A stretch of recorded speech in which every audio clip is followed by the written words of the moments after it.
welcome into First Take. Thank you for hanging with us. I hope everybody had an okay weekend, hanging in at home, and we'll try to entertain you for the next 2 hours here. I am crewed up like usual. Stephen A. Smith, Max Kellerman, Mike Greenberg, I'm Molly Karen Rose. Gentlemen, another week. Let's get it. And we begin with an MVP who is still available at the quarterback position. Cam Newton not hiding after being released by the Panthers. He posted a video of himself working out on social media with the caption, "People love a good underdog story. This ain't that. I've been a dog." Chargers quarterback Tyrod Taylor posted a photo of himself working out on the field alongside Cam on his personal Instagram and Twitter account on Thursday. Taylor deleted the picture off both platforms minutes after uploading it. Gentlemen, Stephen A. Smith, you are up first. Which team needs Cam the most right now? Well, I would tell you the Los Angeles Chargers, I think, need him. They lost Phillip Rivers, but I also think that you have to take into consideration the fact that when we look at the Los Angeles Chargers, recognizing the fact that Phillip Rivers can throw the football, even though he threw in 20 interceptions last year, he got no protection whatsoever. And it was one of those situations where he was under constant pressure, and as a result, because he's lost some velocity on his throws, he's aged, attrition has kicked in to some degree. He still threw for over 4,000 yards, about 4,600 yards, still threw about 23 touchdowns. But those 20 interceptions were not bad. In the end, though, the real impediment to their success was Phillip Rivers' inability to run with the football. He was no mobile threat at all. You didn't have to worry about him scrambling one bit. Obviously, that would be vastly different with Cam Newton as your quarterback. Cam Newton, as Max likes to point out, you know, before he had gotten hurt a season and a half ago or so, he was to complete like 67% of his passes, which was the best of his career, albeit under the stewardship of Norv Turner, the former head coach with the San Diego Chargers, who was the offensive coordinator for the Carolina Panthers in 2018 and 2019 rather. The bottom line is this: if Cam Newton were to end up with the Chargers, with Anthony Lynn as your coach, with Keenan Allen and Mike Williams and Hunter Henry and those boys, you know, with his ability to move with the football, meaning with his legs, I think that would be a significant upgrade compared to what they had with the immobile Phillip Rivers right now. And I definitely think it's something that they should do. Well, I think the Chargers are obviously make a lot of sense from different points of view, but there were two teams I thought of before the Chargers. Last week I was telling you Denver or Washington. I settled on Washington.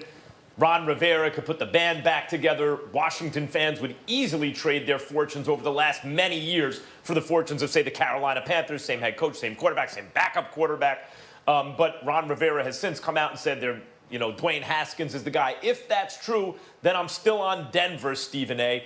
You look at John Elway. John Elway was a quarterback with amazing physical tools who didn't always put up the same kind of numbers that some of the other quarterbacks did. When you look at the all-time great quarterbacks, a lot of people have Elway in the top 5. It's not because of the passing accuracy. He was just a physical phenomenon who could lead his team to a lot of wins and ultimately Super Bowls finally when he got a running back. So he would have a guy running the show who gets that, because that's really what Cam Newton is, a version of that kind of quarterback. But more than that, look, they think Drew Lock is their guy. At least they're saying so, much like Washington's saying about Haskins. And Drew Lock went 4-1 to close the season. But the league started catching up to him toward the end of the season. The yards per attempt went down, all that kind of stuff. So then you look, is there precedent for a quarterback, a young quarterback who's winning a lot, to be replaced by a veteran quarterback who's gotten to the ultimate stage? And yeah, in Denver there is. Tim Tebow to Peyton Manning.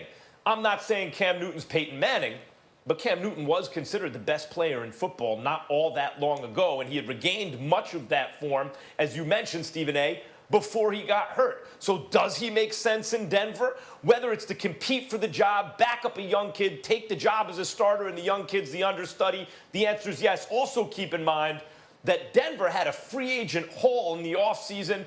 They traded for A.J. Bouye for right before the free agency period started. They have addressed concerns they've had in different areas of the team, and they look poised otherwise to do something, but to make a little run, especially the way they closed the season. If you're not sold on Drew Lock, and I'm not sure that they are, Cam Newton makes a lot of sense, even if only for insurance. Guys, I think we're forgetting the most obvious one. First and foremost, Cam Newton, if indeed he is healthy, is better than the starting quarterback on at least half the teams in the NFL. The team that doesn't have a starting quarterback essentially is Jacksonville, but they're not going to sign him because they are blatantly tanking for Trevor. So let's then go to the really intriguing one.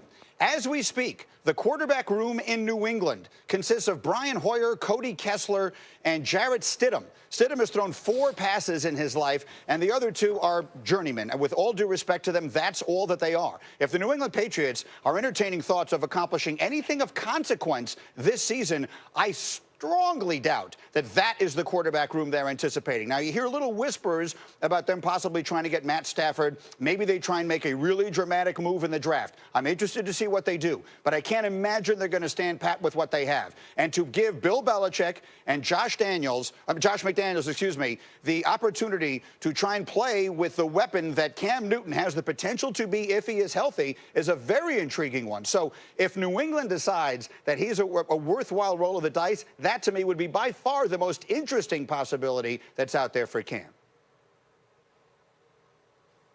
Well, let me say this to both of y'all. Mike Greeny, Max Kellerman, I think both of y'all need to be tested. Something's wrong with y'all. Number one, if you are Cam Newton going to New England, why in God's name would you want Cam Newton to succeed Tom Brady? Now, you want a no-name. You want somebody with minimal expectations. You do not want somebody that was a star in this league, that was a former league MVP, but went to a Super Bowl, but has never won a Super Bowl championship in his years in the NFL. And then he goes to New England, and the barometer is Tom Brady. The standard is Tom Brady. You don't want to put Cam Newton in that situation when he's 31 years of age. There are people speculating that we may have very well seen the very, very best of him. You don't want that for him. You're better off having a no-name. In terms of Max Kellerman with Denver, Cortland Sutton, Noah Fant, Philip Lindsay or whomever. Listen, these guys are nice players or what have you.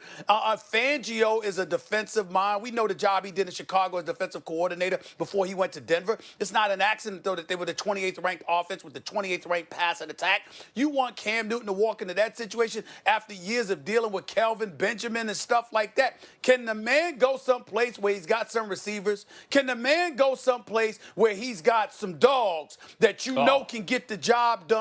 And all he has to do is be that quarterback, as opposed to being in Denver with John Elway. As you noted, Max, John Elway's history of coming up short with picking the right quarterbacks. Why be in that situation? Why?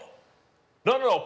He has a history of not being able to pick a quarterback in the draft. But then he went out and got a veteran quarterback coming off an injury, went to 2 Super Bowls and won one with 2 very different kinds of teams. That's Peyton Manning. We're asking, Peyton Manning, of course. I understand, but we're asking which team needs Cam the most, not what team is the best fit from Cam's point of view. Greeny, I understand what you're saying about New England. He doesn't seem to be the kind of quarterback, like quick-release, accurate quarterback that Belichick likes. You know, on the other hand, Belichick's shown the ability to win in a variety of ways, but I really think they like Stidham. I think if we look at the draft and Detroit trades up and grabs Tua, that's an indication Stafford is going to New England. You know, I've heard these kind of things for months now about the Stafford fit in New England. I think it would be a really interesting fit. Cam doesn't appear to be a fit there, or they don't appear to need him as much. Stephen A., your criticism of Greeny's comment, however, is ridiculous. Who cares how you win or what it does to Cam or how it looks replacing a guy? All Belichick wants to do is win the next football game he plays. Ask him to replace if Cam Brady. helps him do that, he'll do it. Stephen A., we just talked about it on Get Up. If Belichick wants to win without Brady in his career, he's going to have to start doing it now, and he'd better get himself a quarterback to help him. All right. Mike Greenberg, thank you so much for being with us. We'll see you on Get Up at 8. Thank you. Let's not forget, Cam was playing the best football of his career, better than his 2015 MVP season before he was hurt just 16 months ago. But now we need help from our First Take fam. Here's what I need you guys to do. Play producer. Send us your best sports debate topic ideas. The best will be debated by Stephen A. and Max live during the show, so tag at First Take. Questions left over about Tua, not just how is his hip healing, but what is his long-term durability because of that injury, because of some other injuries he's had. If the Dolphins were that kind of team, if they were one of those teams that had that kind of question, and I'm not sure 100% if they were, but if they were, they have to evaluate what do they need to do. Do you want to move up? Do you want to use multiple first-round picks to go from 5 to 3 to take a quarterback that you're not sure is going to be healthy enough to be your long-term answer? Do you stay put and look at someone like Justin Herbert or Jordan Love? Remember, the Dolphins tried to have Tua in for a visit, but they weren't able to get it together before the league decided to shut down all pre-draft visits. Yeah, Laura has suggested in her reporting on this, and again, she's as tied into the medicals as anyone, that the Dolphins are a team that seems to be interested, but that doesn't necessarily mean they feel comfortable with all of the medicals as they stand. Marcus, what do you think? Look, we're dealing with probabilities here, and that's the issue. Obviously, we use the Brees in context. Dr. Andrews did the surgery, said the shoulder was fine with Drew Brees, and, you know, the rest is history. With Tua, different situation, man, because, look, here's the caveat. You're drafting Tua for the next 10, 15, maybe 20 years to play this position. What is his availability going to be like? That's the question that all of these teams are trying to answer. It's not about going up and drafting to a number at the 2 spot or the 3 spot. It's long term in our organization. We are going to make a decision for a quarterback that we want to carry our franchise and usher him into a new era. That's the decision. It's easy to go up and say, hey, let's go take Tua at number 3. But you're weighing the future of the franchise for a long time if you draft Tua